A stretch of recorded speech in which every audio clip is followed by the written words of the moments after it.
បាទអូខេថ្ងៃមុនយើងបានរៀនចប់ហើយតកតងជាមួយនឹងមេរៀនទី5ការជំនួសលេខដោយប្រើអក្សរបាទដែលយើងសិក្សានៅថ្នាក់ធំគេហៅថាសមីការដែលក្រេទី1មាន1អញ្ញត្តិបាទថ្ងៃនេះគឺយើងមកចូលមកដល់មេរៀនទី6គឺបរិមាត្រអញ្ចឹងមុននឹងយើងចូលទៅដោះស្រាយលំហាត់យើងត្រូវស្គាល់អីគេបរិមាត្រគឺជាប្រវែងជុំវិញរូបធរណីមាត្របាទឲ្យតែប្រវែងជុំវិញរូបធរណីមាត្រគេហៅថាបរិមាត្រដែរប្រវែងជុំវិញរូបបែបណាក៏ដោយឲ្យតែវាជុំវិញរូបហ្នឹងគឺគេហៅថាជាបរិមាត្របាទអញ្ចឹងនេះមេរៀនរបស់យើងសិក្សាមេរៀនតិចមកចាំយើងចូលមកកាន់លំហាត់បាទអញ្ចឹងយើងអត់ទាន់ចូលរូបមន្តទេយើងចូលនេះមេរៀនទី6គឺបរិមាត្របាទអញ្ចឹងបរិមាត្រនេះទី1គឺបរិមាត្រប្រវែងជុំវិញរូបធរណីមាត្រអូខេជុំវិញរូបធរណីមាត្រ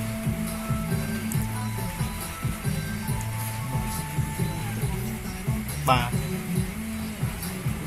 អញ្ចឹងប្រវែងជុំវិញរូបធរណីមាត្រគេហៅថាបរិមាត្រឬក៏ប្រវែងជុំវិញរូបហ្នឹងអញ្ចឹងឧទាហរណ៍គេចង់បានបរិមាត្រនៃរូបបែបនេះរបស់យើងអញ្ចឹងដើម្បីបានបរិមាត្រហ្នឹងយើងនឹងប្រវែងជុំវិញវាកើតមកពីជ្រុងនេះហើយនឹងជ្រុងនេះចុងក្រោយគេអញ្ចឹងតរជ្រុងទាំងអស់ហ្នឹងបូកបញ្ចូលគ្នាទើបក្លាយជាបរិមាត្រព្រោះវាជាប្រវែងនៃជុំវិញរូបទាំងអស់ហ្នឹងបាទអញ្ចឹងយើងចូលទៅអនុវត្តលំហាត់យើងទាំងអស់គ្នាអានេះគាត់ជាលំហាត់គំរូនៅក្នុងសៀវភៅពុម្ពរបស់យើងទេបាទនេះជាលំហាត់គំរូក្នុងសៀវភៅពុម្ពរបស់យើងគឺវាបរិមាត្រនៃលំហាត់ហ្នឹងគឺវាបានមកពី2នេះបាទជ្រុងនេះ2បូកជ្រុងនេះ3បូកជ្រុងនេះ4បូកជ្រុងនេះ4.5 បូកជ្រុងនេះ3សរុបចូលគ្នាគឺបាន 15.5 សង់ទីម៉ែត្របាទអញ្ចឹងយើងចូលទៅកាន់លំហាត់របស់យើងលំហាត់ទី1របស់យើងគឺគណនាបរិមាត្រនៃរូបត្រីកោណហ្នឹងទាំងត្រីកោណវាមានជ្រុង3អញ្ចឹងតម្លើយវាកើតមកពីជ្រុងបាទវាកើតមកពីជ្រុង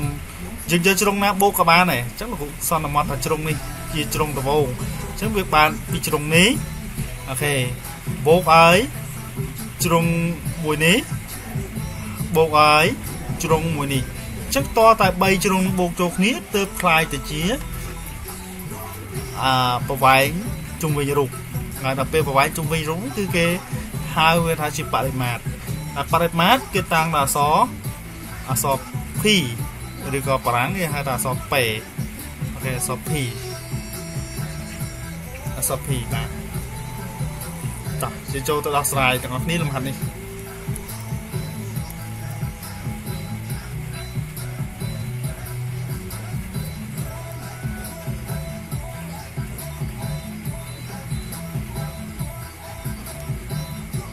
អត់ចេញអូខេតោះជាអនុវត្តលំហាត់របស់យើងអញ្ចឹងគេបានបាទគេបានអូខេគេបាននេះគេមកនេះតឡើងដូរ font តិច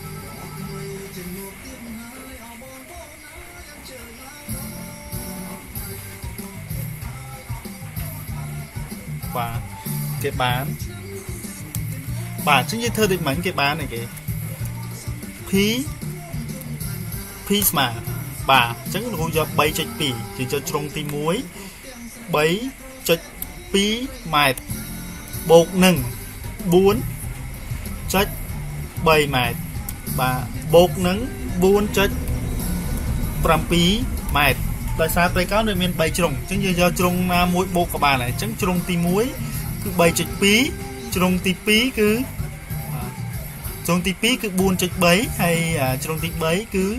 4.7 ដែលបរិមាត្រគឺយើងតាំងដល់អក្សរ P បាទឬក៏អក្សរ P ឬក៏យើងអាចសរសេរជាអក្សរខ្មែរយកទៅមកក៏បានដែរគឺសរសេរថាបរិមាត្រអញ្ចឹងស្មើបាទយើងចាប់តាមធ្វើការបូកមកតើស្មើប្រមាណបាទអញ្ចឹងយើងបូកមក 3.2 បូក 4.3 បូក 4.7 ស្មើនឹង 12. បាទស្មើ 12.2 ម៉ែត្របាទស្មើ 12.2 ម៉ែត្រអញ្ចឹង 3.2 បូក 4.3 មកបាន 7.5 7.5 បូក 4.7 មកបាន 12.7 chích pi và chích pi mét chẳng rồi bây giờ thưa làm hát complex được nhỉ và được ní đưa vào slide thả được ní ok được ní parimat và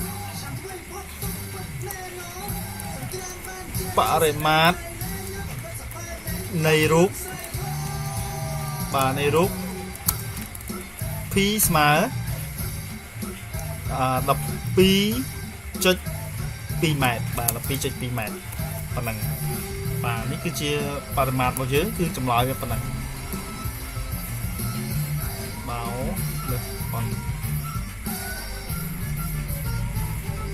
bà xin cho mà cả làm hạt tí pí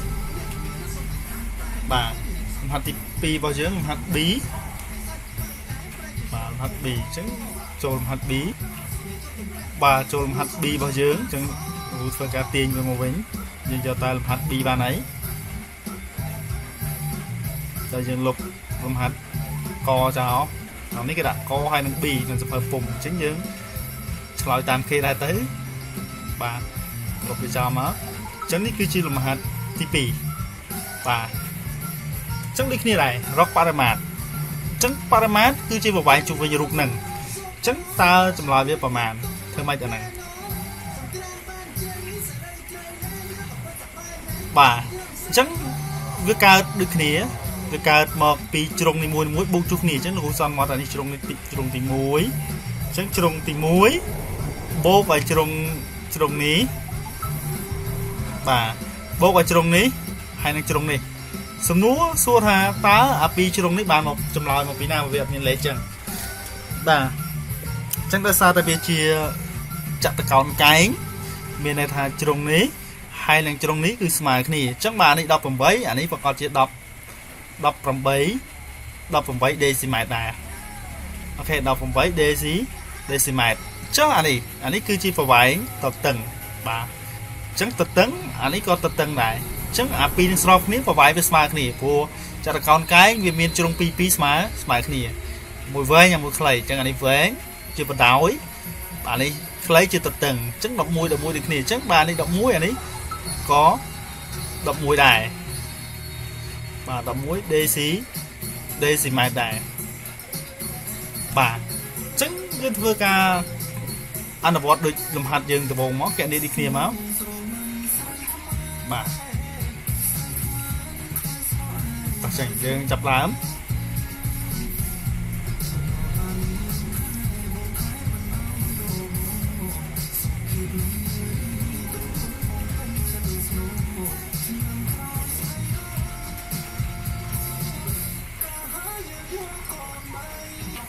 bà tập để chặt đám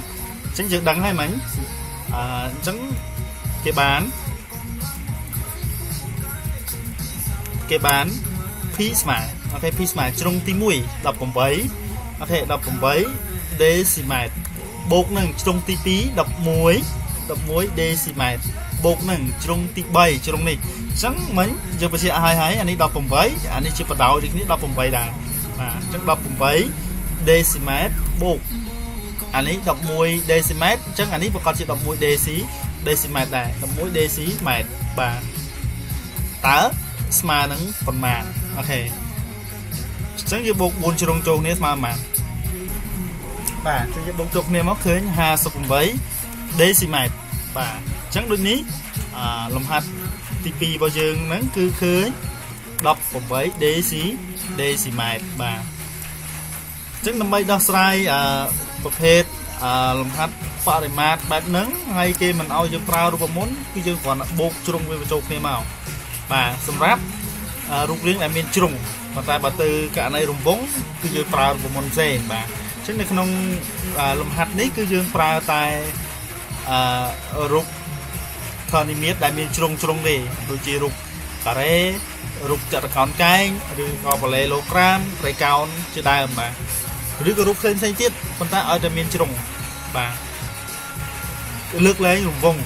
ដែលយើងរង្វង់យើងអាចធ្វើការបូកបានទេប៉ុន្តែបើសម្រាប់ប្រភេទជ្រុងបែបហ្នឹងគឺយើងបូកបានបាទតែបើយើងឆ្លើយមកដូចនេះបរិមាត្រ p ស្មើ58 decimal បាទ ចប់លំហាត់ទី1របស់យើងបាទ